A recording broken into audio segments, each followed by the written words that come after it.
একটা সময় পাকিস্তানকে বহু ম্যাচ জেতানো বাবর আজম, মোহাম্মদ রিজওয়ান ও শাহিন শাহ আফ্রিদির মধ্যে কেউই থাকছেন না বাংলাদেশের বিপক্ষে আসন্ন টি-20 সিরিজে। এই অনুপস্থিতি কেবল পারফরমেন্সের ফল নাকি এর পেছনে রয়েছে অন্য কোনো রহস্য? পাকিস্তানের ক্রিকেটে এখন ঘোরাফেরা করছে এই নিয়ে নানা প্রশ্ন।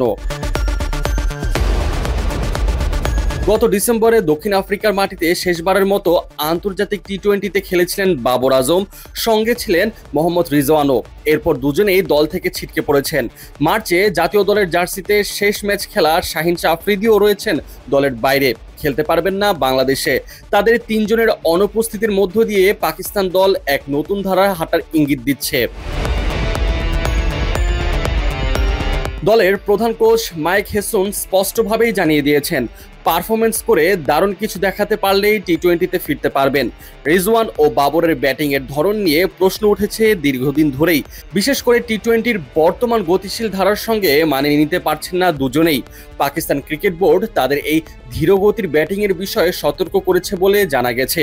সেই সঙ্গে আশ্বস্ত করা হয়েছে দলের দরজা সবার জন্যই খোলা, শর্ত একটাই, পারফরমেন্স। তবে শাহিন শাহ আফ্রিদিকে নিয়ে পরিস্থিতি একটু ভিন্ন। পিএসএল এ লাহোর কালান্দার্সকে চ্যাম্পিয়ন করানো এবং 19 উইকেট শিকারের সত্ত্বেও তাকে বাংলাদেশের বিপক্ষে না খেলানোর কারণে উঠেছে নানা প্রশ্ন। প্রধান নির্বাচক আকিব জাভেদ বলেছেন, নিউজিল্যান্ড সফরে ব্যর্থতা ছিল শাহিন শাহকে দল থেকে বাদ দেওয়ার মূল কারণ।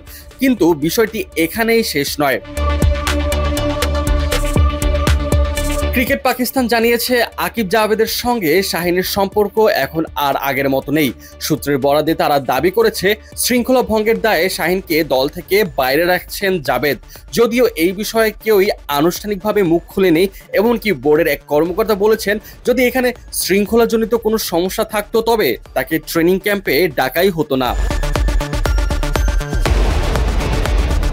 অন্যদিকে বাবর ও রিজওয়ানকে নিয়ে দেশটির গণমাধ্যম বলছে, তারা টি-20র বদলে ওয়ানডে সিরিজে ফিরতে পারেন।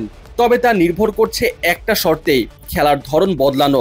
অর্থাৎ আগের মতো ধীরগতির ইনিংস নয়, লাগবে দ্রুতগতির রান। অন্যদিকে শাহিনের বেলায় পিসিবির বার্তা সোজা, পারফরমেন্স করেই ফিরতে হবে।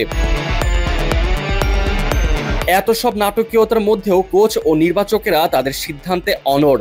তিনজন তারকা ক্রিকেটারকে ঘিরে গুঞ্জন থাকলেও পাকিস্তানের ক্রিকেট প্রশাসনের বার্তা পরিষ্কার, দলের দরজা সবার জন্যই খোলা, কিন্তু প্রবেশের চাবি একটাই, ফর্ম, ফিটনেস আর আধুনিক ধারার সঙ্গে মানিয়ে নেওয়া।